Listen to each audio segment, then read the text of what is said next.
You would think that the American healthcare system and our government agencies would be clamoring to fix metabolic health and reduce American suffering and costs, but they're not. They are deafeningly silent about metabolic dysfunction and its known causes. It's not an overstatement to say that I learned virtually nothing at Stanford Medical School about the tens of thousands of scientific papers that elucidate these root causes of why American health is plummeting and how environmental factors are causing it. For instance, in medical school, I did not learn that for each additional serving of ultra-processed food we eat, early mortality increases by 18%. This now makes up 67% of the foods our kids are eating. I took 0 nutrition courses in medical school. I didn't learn that 82% of independently funded studies show harm from processed food, while 93% of industry-sponsored studies reflect no harm.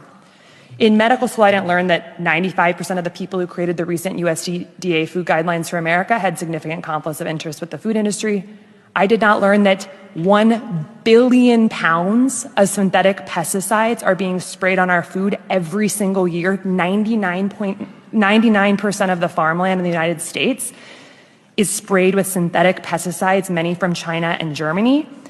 And these invisible, tasteless chemicals are strongly linked to autism, ADHD, sex hormone disruption, thyroid disease, sperm dysfunction, Alzheimer's, dementia, birth defects, cancer, obesity, liver dysfunction, female infertility, and more, all by hurting our metabolic health. I did not learn that the 8 billion tons of plastic that have been produced just in the last 100 years, plastic was only invented about 100 years ago, are being broken down into microplastics that are now filling our food, our water, and we are now even inhaling them in our air. And that very recent research from just the past couple of months tells us that now about 0.5% of our brains by weight are now plastic. I didn't learn that there are more than 80,000 toxins that have entered our food, water, air, and homes by industry, many of which are banned in Europe, and they are known to alter our gene expression, alter our microbiome composition and the lining of our gut, and disrupt our hormones.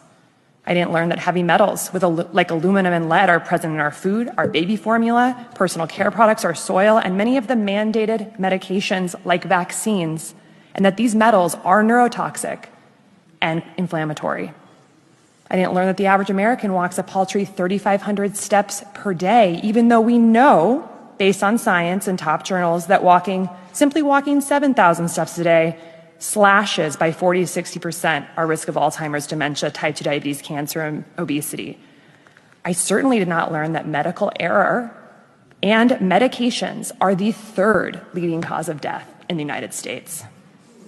I didn't learn that just 5 nights of sleep deprivation can induce full-blown prediabetes. I learned nothing about sleep, and we're getting about 20% less sleep on average than we were 100 years ago. I didn't learn that American children are getting less time outdoors now than a maximum security prisoner. And on average, adults spend 93% of their time indoors, even though we know from the science that separation from sunlight destroys our circadian biology, and circadian biology dictates our cellular biology. I didn't learn that professional organizations that we get our practice guideline from, like the American Diabetes Association and American Academy of Pediatrics, have taken tens of millions of dollars from Coke, Cadbury, processed food companies, and vaccine manufacturers like Moderna. I didn't learn that if we address these root causes that all lead to metabolic dysfunction and help patients change their food and lifestyle patterns with united, strong voice, we could reverse the chronic disease crisis in America, save millions of lives and trillions of dollars in healthcare costs per year. Instead, doctors are learning that the body is 100 separate parts, and we learn how to drug, we learn how to cut, and we learn how to bill. I'll close by saying that what we are dealing with here is so much more than a physical health crisis. This is a spiritual crisis. We